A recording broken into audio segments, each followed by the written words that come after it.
सभी का स्वागत है इन हाउस लॉ क्लासेस में। और आज हम जिस टॉपिक से डील करने वाले हैं वो है chapter 11 preventive action of the police. मतलब कि पुलिस को जो है प्रिवेंशन करने के लिए यदि मान लीजिए कहीं पे कोई कॉग्निजेबल ऑफेंस कमिट होने वाला है तो पुलिस को जो है ये सेक्शंस पावर देते हैं कि वो उस ऑफेंस को रोकने के लिए हर संभव प्रयास कर सके। मान लीजिए कोई पब्लिक प्लेस है या कहीं पे साइन बोर्ड लगे रहते हैं या कोई पब्लिक प्रॉपर्टी है, कोई उससे छेड़छाड़ करने की कोशिश कर रहा है, उनको तोड़ने की कोशिश कर रहा है, तो ऐसी कंडीशन में इस चीज को प्रिवेंट करने का भी पुलिस को अधिकार यहाँ पे दे रहा है। यदि मान लीजिए एक एरिया है, पुलिस पुलिस स्टेशन, हर स्टेशन का एक जुरिस्डिक्शन होता है, तो उसकी लिमिट के अंदर यदि कहीं पे वेट और मेजर का कोई काम चलता है और उनको गलत तरीके से इस्तेमाल किया जा रहा है, तो उसको रोकने की भी या उसको वहां पे उस जगह पर जाकर सर्च करना और उनको सीज करने की जो है राइट, वो भी यहाँ पे पुलिस को पावर दे रखा है। तो इन्हीं सब टॉपिक से जो है आज डील करेंगे। So let's start the topic. Section 149 कहता है police to prevent cognizable offence,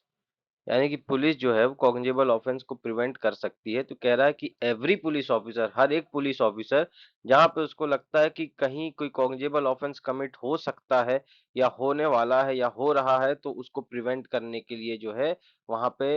interpose कर सकता है, वहां पे हस्तक्षेप कर सकता है। सेक्शन 150 कहता है information of design to commit cognizable offence. मान लीजिए कि कहीं किसी को कोई जानकारी प्राप्त हो रही है या फिर ऐसी परिकल्पना है, ऐसा लग रहा है, ऐसा नॉलेज है कि भाई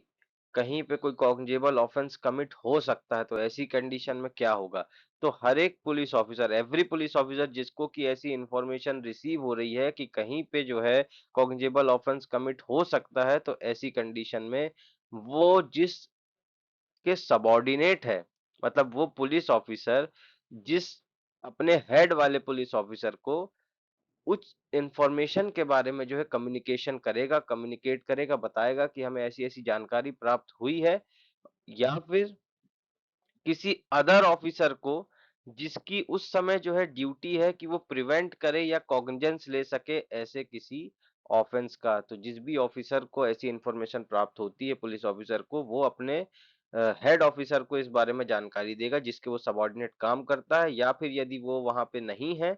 तो फिर जिस जिस भी ऑफिसर की उस समय ड्यूटी लगी है, जो कि उस समय पावर रखता हो ऐसे किसी कमीशन ऑफ ऑफेंस में कॉग्निजेंस लेने का या उसको प्रिवेंट करने का, तो फिर वो जानकारी जो है उसको दे दी जाएगी।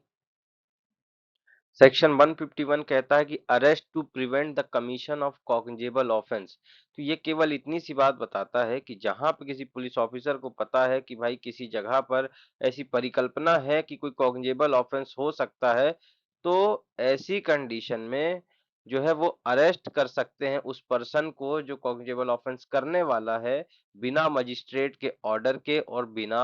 वारंट के। क्योंकि उसको यदि उसको ऐसा लगता है कि यदि इसको अरेस्ट नहीं किया गया तो उसके अलावा फिर हम उस ऑफेंस को कमिट होने से प्रिवेंट नहीं कर सकते, रोक नहीं सकते, ऐसी कंडीशन में वो फिर उसको अरेस्ट कर सकते हैं। लेकिन एक और प्रोविजन यहाँ पे दे रखा है, वो ये बताता है कि भाई जिस भी व्यक्ति को अरेस्ट किया जाएगा उसको आप 24 घंटे से ज्यादा की कस्टडी में नहीं रख सकते। अन्यथा यदि पुलिस किसी व्यक्ति को 24 घंटे से ज्यादा रख लेती है, तो फिर पुलिस जो है उनके ऊपर, उनके अगेंस्ट रॉन्गफुल कन्फाइनमेंट का जो है अपराध लग सकता है। इसलिए प्रोविजन ये भी कहते हैं कि आपको 24 घंटे के भीतर भीतर जो है नियरेस्ट मजिस्ट्रेट के पास उस व्यक्ति को लेकर जाना होगा। फिर मजिस्ट्रेट जो है वो क्या डिसाइड करते हैं, उसको बेल दे देते हैं, उसकी रिमांड करते हैं, उसको जुडिशियल कस्टडी में भेजते हैं या पुलिस रिमांड में भेजते हैं, वो फर्दर डिसीजन जो है वो उनके ऊपर डिपेंड करता है। सेक्शन 152 कहता है prevention of injury to public property. मान लीजिए कोई व्यक्ति यदि किसी पब्लिक प्रॉपर्टी को, चाहे मूवेबल हो, इमूवेबल हो, या फिर किसी पब्लिक लैंडमार्क को या बोए को या फिर अदर मार्क्स को जो नेविगेशन के लिए इस्तेमाल किए जाते हैं, इनको जब तोड़ने की या रिमूव करने की कोशिश करता है, तो वहां पे पुलिस ऑफिसर जो है वो हस्तक्षेप कर सकता है और ऐसी इंजरी होने से जो है रोक सकता है। सेक्शन 153 कहता है inspection of weight and measures. मान लीजिए कोई ऑफिसर इंचार्ज जो है किसी पुलिस स्टेशन का, वो उसके पास पावर दे रखी है कि वो बिना वारंट के किसी भी प्लेस में एंटर कर सकता है इंस्पेक्शन या सर्च करने के लिए किसी वेट मेजर या इंस्ट्रूमेंट को जिसको कि वेट करने के लिए इस्तेमाल किया जाता है, वहां पर या फिर रखा जाता है, जहां पे उसको ऐसा रीजन टू बिलीव है, मतलब जहां पे उसके पास एक सफिशिएंट कॉज है, सफिशिएंट कारण है कि भाई